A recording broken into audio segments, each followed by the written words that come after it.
अस्सलाम वालेकुम dear students, क्या हाल है जी आपके। उम्मीद करता हूँ आप सारे ठीक और खुशहाल होंगे। शुरू करते हैं अल्लाह के पाक नाम से जो बहुत ही मेहरबान और निहायत रहम करने वाली ज़ात है। स्टूडेंट्स, ये जो आप लोगों की तरफ से क्वेश्चंस बेटा पूछे जाते हैं, उन सब के आंसर्स अभी आपके सामने क्लियर कर देंगे। वैसे जो है ये मैं ऑडियो में अपने स्टूडेंट्स को सिर्फ बताता हूँ जो रजिस्टर्ड कैंडिडेट्स हैं, स्टूडेंट्स हैं वहाँ अकेडमी में। लेकिन फिर मैंने सोचा कि चलो कोई नहीं, सारे स्टूडेंट्स का इससे फ़ायदा हो जाएगा। आप सबको अभी एवरीडे साइंस का टेस्ट है मंडे को, आप सबको पता है, और आपके जो जो क्वेश्चंस हैं उनको अभी एक्सप्लेन कर देता हूँ मैं आपके सामने।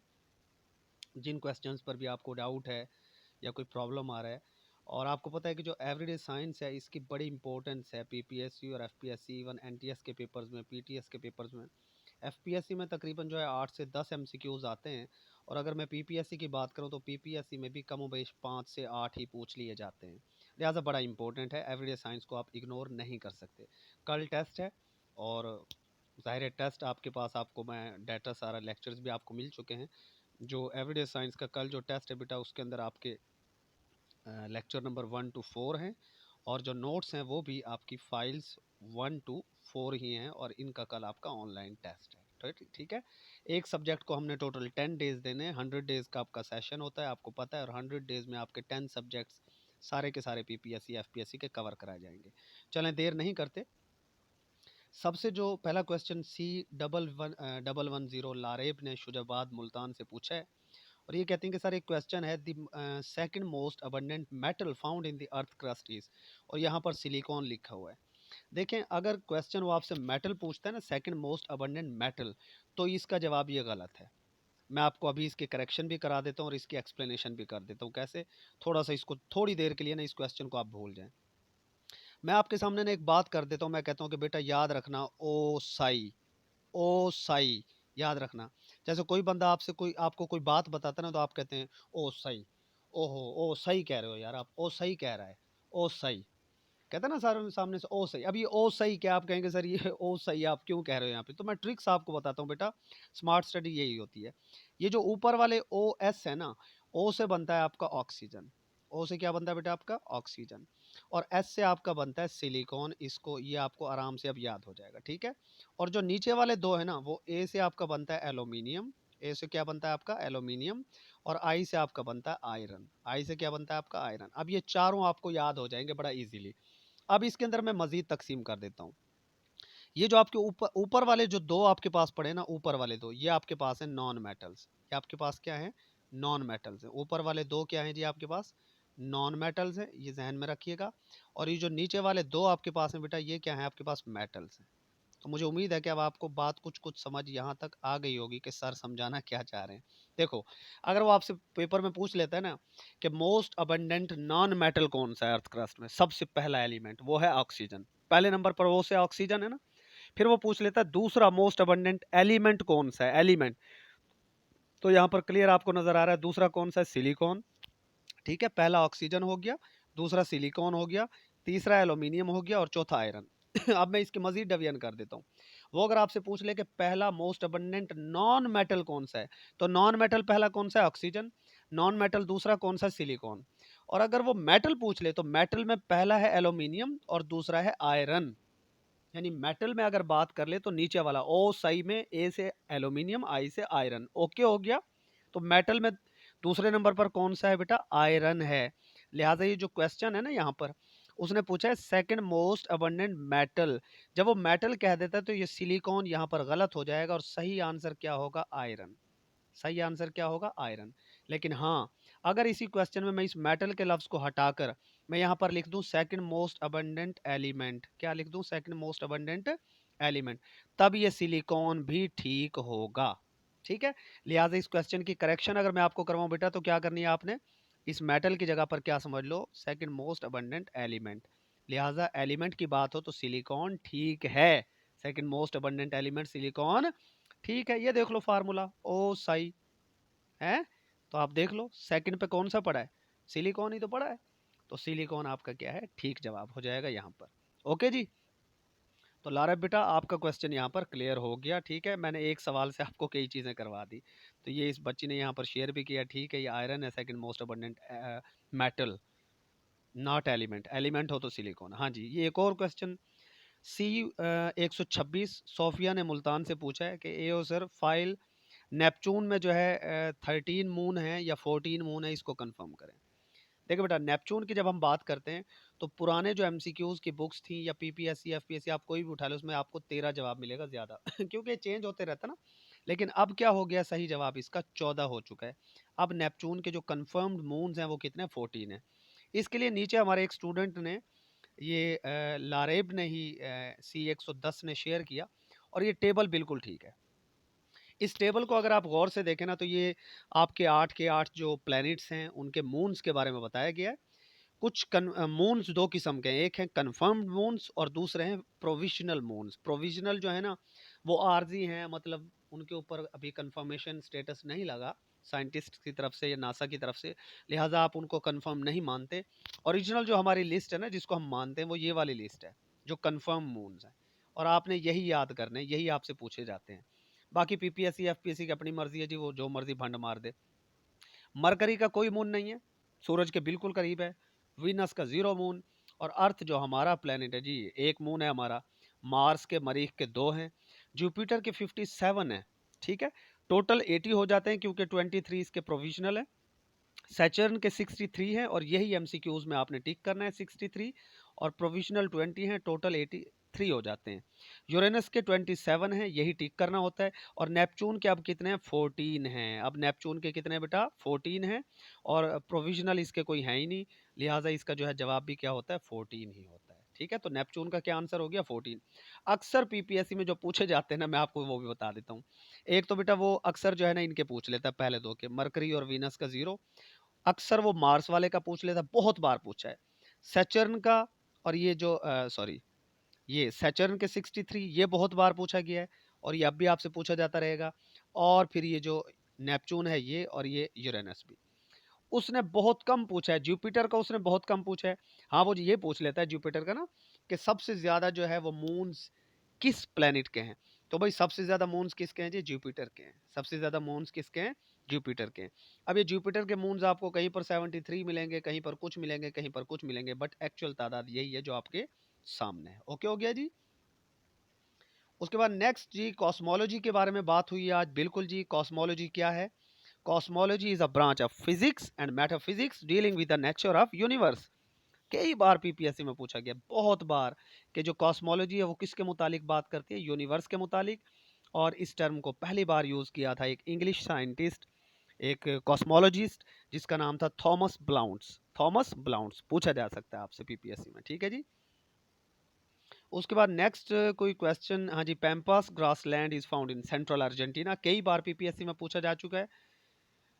चलें जी, ये हमारे जो फीमेल स्टूडेंट्स हैं, हमारी बेटियां, उनका हो गया फाइनल। अब हम अपने प्यारे प्यारे स्टूडेंट्स जो लड़के हैं उनके ज़रा देख लेते हैं कि उनकी तरफ से कोई क्वेश्चन उठाया गया, कोई क्वेश्चन पूछा गया। वो मैं आपके सामने अभी आपको जवाब देता हूँ बेटा, जो भी क्वेश्चंस आपके पास हों। हाँ जी, ये एक क्वेश्चन है, और ये क्वेश्चन क्या है जी, clocks which move with the velocities comparable with the velocity of light run fast, slow, equal to the velocity of light, या जीरो।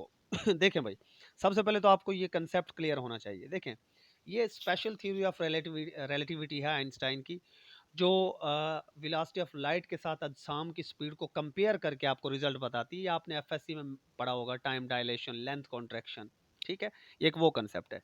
लेकिन इसको मैं आपको आसान जबान में समझा देता हूँ। देखें, फर्ज करें यहाँ पर ये आपके पास लाइट है, और आपको पता है कि लाइट की स्पीड कितनी ज़्यादा होती है, आपको अच्छी तरह मालूम है, ठीक है। लाइट की स्पीड के बराबर तो किसी चीज़ की स्पीड है ही नहीं। और यहाँ पर एक घड़ी है, यहाँ पर क्या है, एक घड़ी है। अब घड़ी आपके सामने साकिन है ना, घड़ी की सुइयाँ चल रही हैं जनाब, पहले सुई 12 पे थी, फिर 1 पे आई, फिर 2 पे आई। टिक टिक टिक टिक टिक टिक टिक टिक टिक सेकंड वाली सुई आपको चलती हुई नजर आती है। लेकिन यार मैं आपसे एक सवाल पूछता हूँ, अगर जो ये घड़ी है ये खुद बहुत तेज चल रही हो, यानी ये लाइट की स्पीड से जा रही हो, अब लाइट की स्पीड कितनी तेज होती है, तो आप जो खड़े हो, आप खड़े हो या मैं खड़ा हूँ यहाँ पर, और मैं साकिन खड़ा हूँ, मुझे ये बताओ, मुझे तो घड़ी ही बड़ी मुश्किल से नजर आएगी भाई। पूरी घड़ी, जो स्पीड ऑफ लाइट से घड़ी दौड़ रही, जा रही हो, भागी हुई है आपके सामने, मूव कर रही हो, कितनी तेज होगी। और वो घड़ी बड़ी मुश्किल से नज़र आएगी, तो ज़रा सोचो उसकी सुइयों की हमें क्या स्पीड नज़र आएगी। तो जो घड़ी स्पीड ऑफ लाइट की तरह तेज़ चल रही हो ना, तेज़ चलने से मुराद है वो खुद मूव कर रही हो पूरी घड़ी, तो बेटा हमें उसकी सुइयाँ तकरीबन ज़ीरो नज़र आएँगी। हमें नज़र ऐसे आएगा तकरीबन उसकी सुइयाँ रुकी हुई हैं, यानी ज़ीरो पर हैं। ये किस वक़्त है?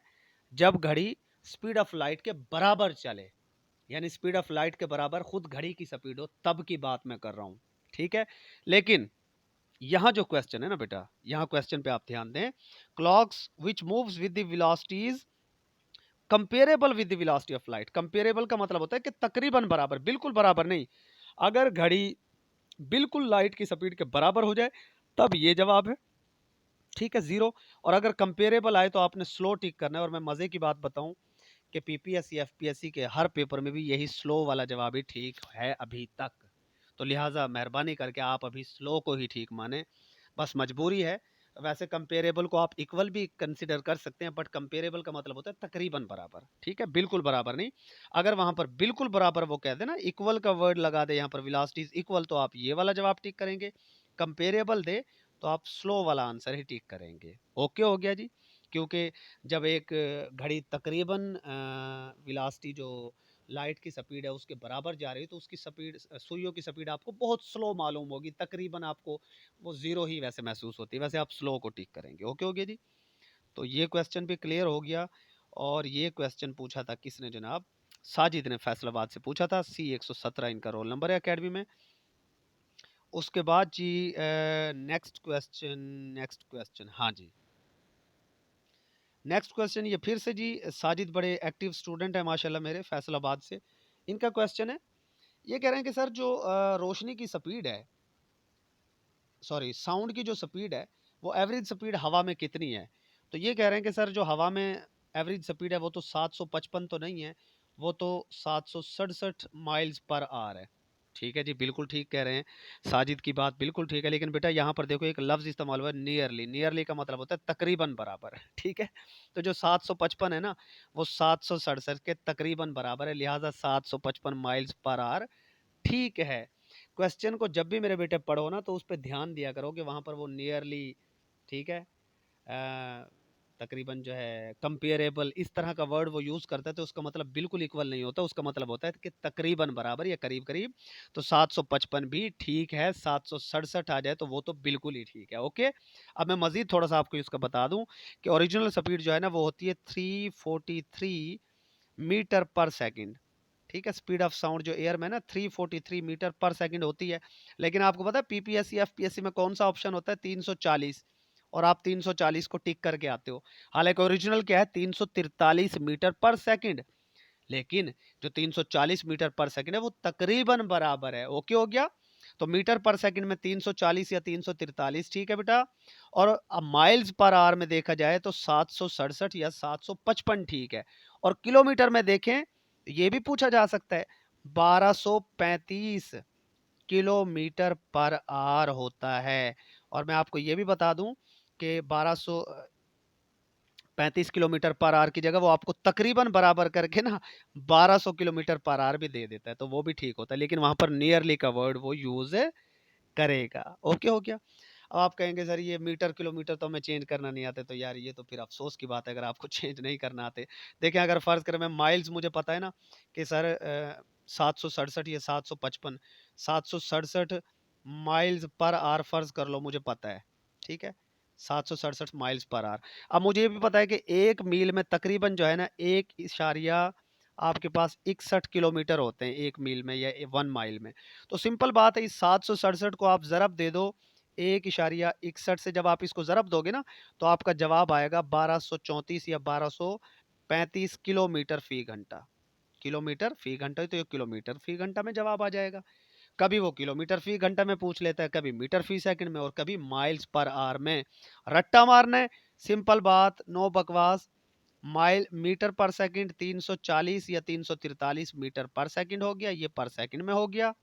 उसके बाद जनाब आपका जो है माइल्स की अगर मैं बात करूं, तो 767 या 755 ही तकरीबन जो है ये माइल्स आपके पास पर आवर हो गया। ठीक है, और अगर मैं आपके पास इसकी बात करूं किलोमीटर में, यही 3 क्वेश्चंस बार-बार पूछे जाते हैं, तो वो है तकरीबन 1235 किलोमीटर पर आवर। इवन वो आपसे फीट में भी पूछ सकता है, वो भी मैं आपको बता देता हूँ। फीट वाला भी वैसे पूछा नहीं गया लेकिन पूछ सकता है। फीट में होता है 1125 फीट, और ये भी क्या आएगा आपके पास, फीट जो आएगा वो पर सेकंड आएगा। ठीक है जी। तो ये मैंने आपको चारों पांचों जो वो पूछ सकता है ना, साउंड की स्पीड सारे मैंने आपको बता दी, जो जो भी उसकी पॉसिबिलिटी है, जिस जिस तरीके से वो पूछ सकता है। ओके जी। उम्मीद है आप सारे स्टूडेंट्स के क्वेश्चंस के आंसर मिल गए होंगे। अगर कोई क्वेश्चन मेरे ख्याल से, हाँ जी सारे हो गए, किसी स्टूडेंट को कोई क्वेश्चन रह गया तो माजरत, आप पूछ लीजिएगा। नेक्स्ट डिस्कशन में आपको आंसर्स मिल जाएंगे। स्टे ब्लेस्ड, अल्लाह हाफिज।